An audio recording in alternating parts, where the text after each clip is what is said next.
Hello everyone, this is the munificent MGTOW. Thank you for coming to my channel and watching my first video. I want to introduce myself and let you know what this channel is all about and go into some bare bones basics on MGTOW. So, it doesn't really matter who I am, but it may help you have a bit of reference as to my perspective, where I'm coming from, where I'm at in life.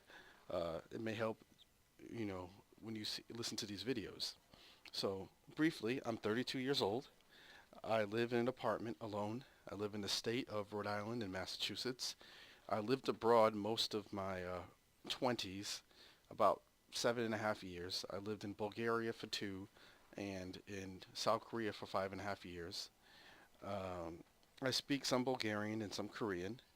My highest level of education is a master's degree, and I've never been in a relationship longer than 6 months. So I've been a MGTOW my whole life. Even though you don't know what a MGTOW is yet, but I will explain that to you.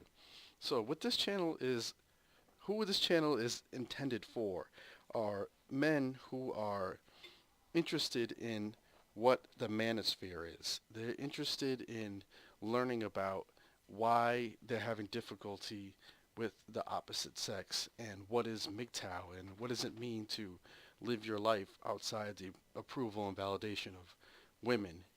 So let's get right into it. This video will be reviewing what MGTOW is and what it isn't, the manosphere, Simpson manginas and white knights, and I'll very briefly, ever so briefly, we'll touch on feminism, which will have its own video. So let's move on to MGTOW. MGTOW. It stands for men going their own way. And we use the word MGTOW in the plural and as the singular. So I would refer to myself as a noun as a MGTOW, not just a MGHOW, like a man going his own way, but MGTOW. We use that as a collective and as a singular noun. So any particular man can identify himself as a MGTOW. That's number one. What MGTOW is not. MGTOW is not a movement away from women to become gay, because a lot of men hear the expression men going their own way and they think either bisexual or gay. That is not what this is. Though there are some gay MGTOW, I'm sure of that, but this movement is not a part of the LGBTQ movement community. It's not that. What else is not MGTOW? MGTOW is not a movement for hating women. Though some MGTOW do hate women, and that's their prerogative.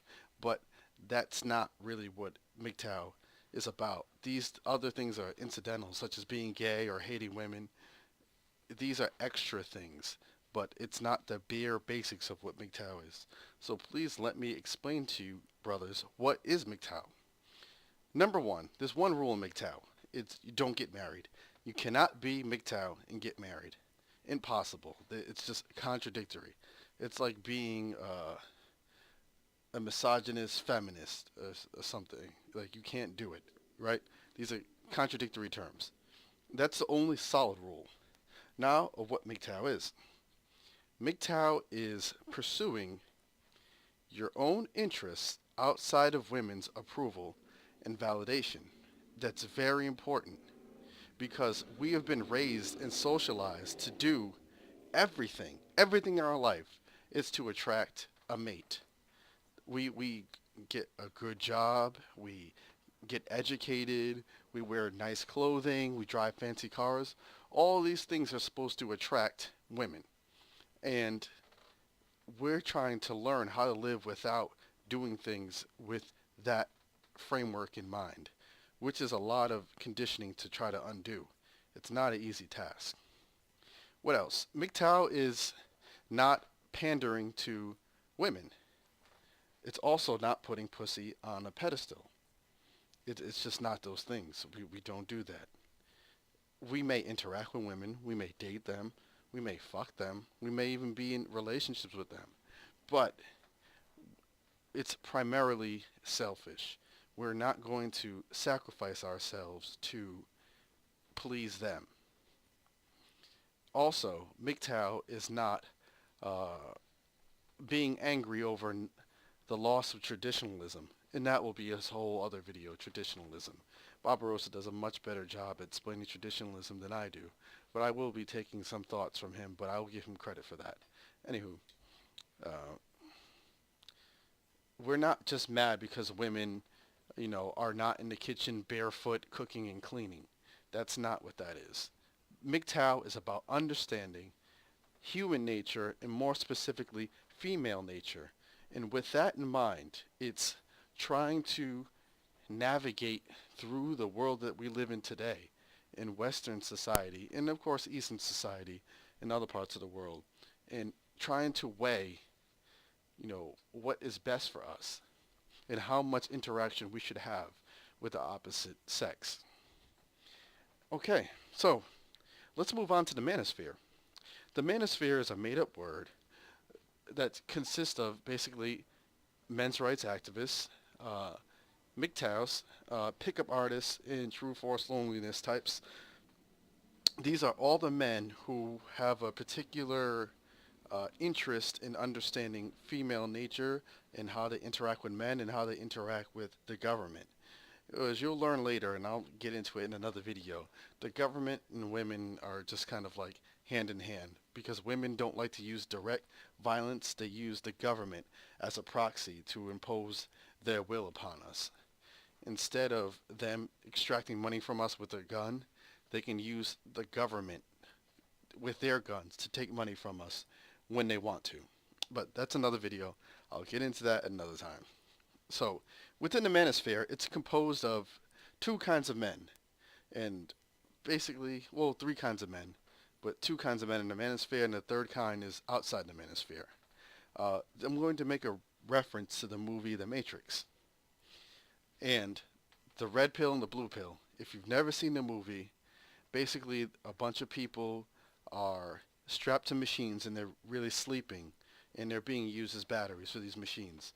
In order to keep the people docile, they make this dream world called the Matrix, and that's what keeps the people just asleep and feeding the machines their bioelectric energy.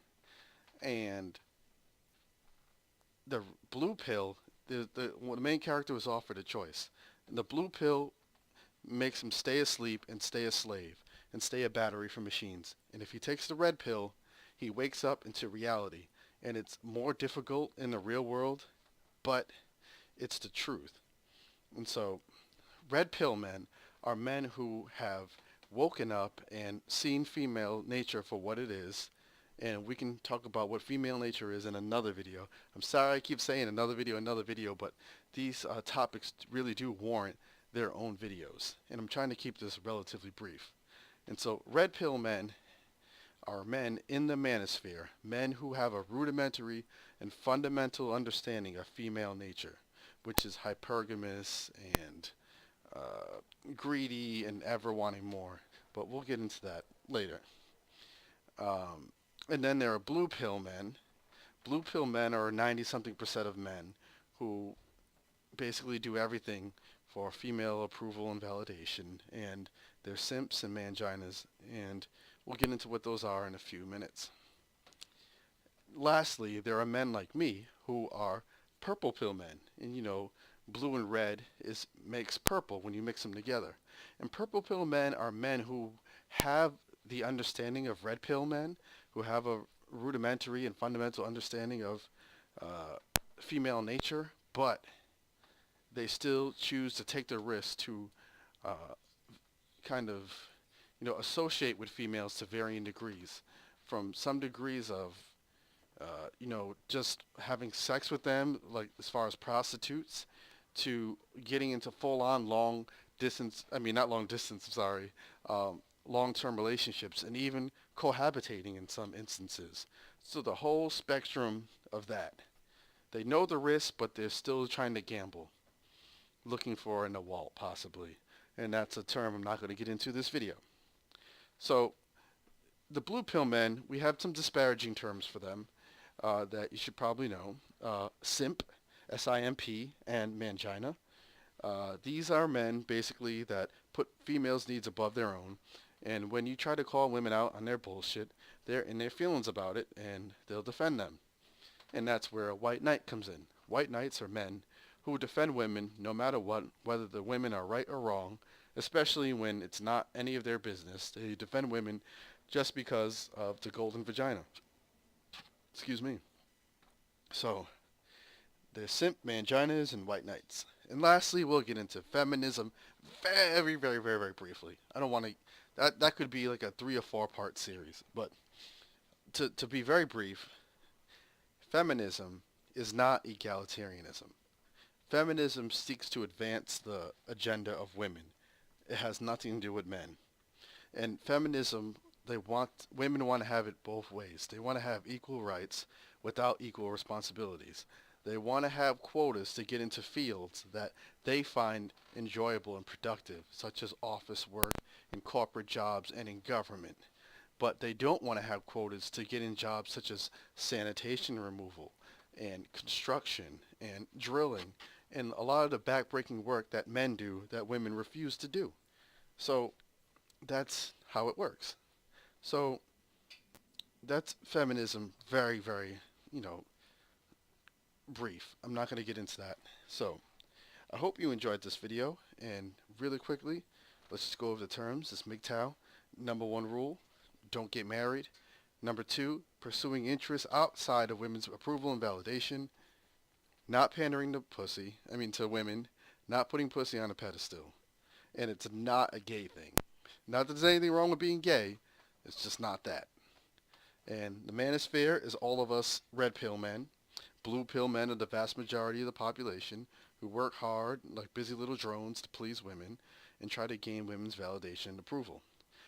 They're also known as simps, manginas, and occasionally white knights. And feminism is basically women trying to forward their own agendas. So in the next video, we'll be talking about traditionalism and feminism in more detail and at length. Thank you for watching my video. Have a good day.